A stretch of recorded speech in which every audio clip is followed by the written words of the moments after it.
ನಮಸ್ಕಾರ ಎಲ್ಲರಿಗೂ. ನಾನು ನಿಮ್ಮ ಪ್ರೀತಿಯ ರಾಯಚೂರು ಹುಡುಗಿ. ತಮಗೆಲ್ಲರಿಗೂ ಅಮ್ಮ ಅಡುಗೆ ಮನೆ ಯೂಟ್ಯೂಬ್ ಚಾನಲ್ಗೆ ಸ್ವಾಗತ ಸುಸ್ವಾಗತ. ಇವತ್ತಿನ ಸ್ಪೆಷಲ್ ರೆಸಿಪಿ ಏನಪ್ಪ ಅಂದರೆ ಈವ್ನಿಂಗ್ಗೆ ಟೇಸ್ಟಿಯಾಗಿರುವಂತಹ ಹಾಗೆ ತುಂಬಾ ಸಿಂಪಲ್ ಆಗಿ ಮಾಡುವಂತಹ ಕುರ್ಕುರೆ ಚಾಟ್ನ ಯಾವ ರೀತಿ ಮಾಡೋದು ಅಂತ ನೋಡ್ಕೊಂಡು ಬರೋಣ. ಮೊದಲಿಗೆ ಈ ರೆಸಿಪಿನ ಮಾಡಲಿಕ್ಕೆ ಒಂದು ಪಾತ್ರೆನ ತಗೋಬೇಕು. ಆ ಪಾತ್ರೆಗೆ ಮುಂಚೆನೇ ತೊಗೊಂಡು ಇಟ್ಕೊಂಡಿರುವಂತಹ ಕ್ರಂಚೆಕ್ಸ್ ಚಿಪ್ಸ್ನ ಪುಡಿ ಮಾಡಿ ಹಾಕೋಬೇಕಾಗುತ್ತೆ. ಹಾಗೆ ಅದಾದಮೇಲೆ ಒಂದು ಪ್ಯಾಕೆಟಷ್ಟು ಸೇವ್ ಮುರ್ಮುರನ್ನ ಹಾಕೋಬೇಕು, ಒಂದು ಪ್ಯಾಕೆಟಷ್ಟು ಚಟಾಕ ಪಟಾಕ, ಹಾಗೆ ಒಂದು ಪ್ಯಾಕೆಟಷ್ಟು ಪಾಪಡಿ, ಒಂದು ಪ್ಯಾಕೆಟಷ್ಟು ಮಸಾಲ ಶೇಂಗಾನ ಹಾಕ್ತಾಯಿದ್ದೀನಿ. ಹಾಗೆ ಮುಂಚೆನೇ ಹೆಚ್ಚಿ ಇಟ್ಕೊಂಡಿರುವಂತಹ ಈರುಳ್ಳಿ ಹಾಗೆ ಟೊಮೆಟೊನ ಹಾಕ್ತಾಯಿದ್ದೀನಿ. ಇದಕ್ಕೆ ನೀವು ಹುಳಿ ಕೂಡ ಹಾಕೋಬೋದು. ಚಟಾಕ ಪಟಾಕ ಆಲ್ರೆಡಿ ಹುಳಿ ಅಂಶ ಹೊಂದಿರೋದ್ರಿಂದ ನಾನು ಹುಳಿನ ಸೇರಿಸ್ತಾ ಇಲ್ಲ. ಹಾಗೆ ರುಚಿಗೆ ತಕ್ಕಷ್ಟು ಅಚ್ಕಾರದ ಪುಡಿ ಕೂಡ ಹಾಕ್ತಾಯಿದ್ದೀನಿ.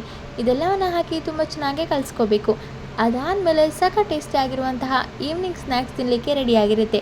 ಸೊ ನೋಡಿದ್ರಲ್ಲ, ಇದಾಗಿತ್ತು ಇವತ್ತಿನ ಚಟ್ಪಟವಾಗಿರುವಂತಹ ಈವ್ನಿಂಗ್ ಸ್ನ್ಯಾಕ್ಸ್ ರೆಸಿಪಿ. ಈ ರೆಸಿಪಿ ನಿಮಗೇನಾದರೂ ಇಷ್ಟ ಆಗಿದ್ದರೆ ಅಮ್ಮ ಅಡುಗೆ ಮನೆ ಯೂಟ್ಯೂಬ್ ಚಾನಲನ್ನು ಲೈಕ್ ಮಾಡಿ, ಶೇರ್ ಮಾಡಿ, ಕಮೆಂಟ್ ಮಾಡಿ, ಹಾಗೂ ಅಮ್ಮ ಅಡುಗೆ ಮನೆ ಯೂಟ್ಯೂಬ್ ಚಾನಲನ್ನು ಸಬ್ಸ್ಕ್ರೈಬ್ ಮಾಡಿ. ಧನ್ಯವಾದಗಳು.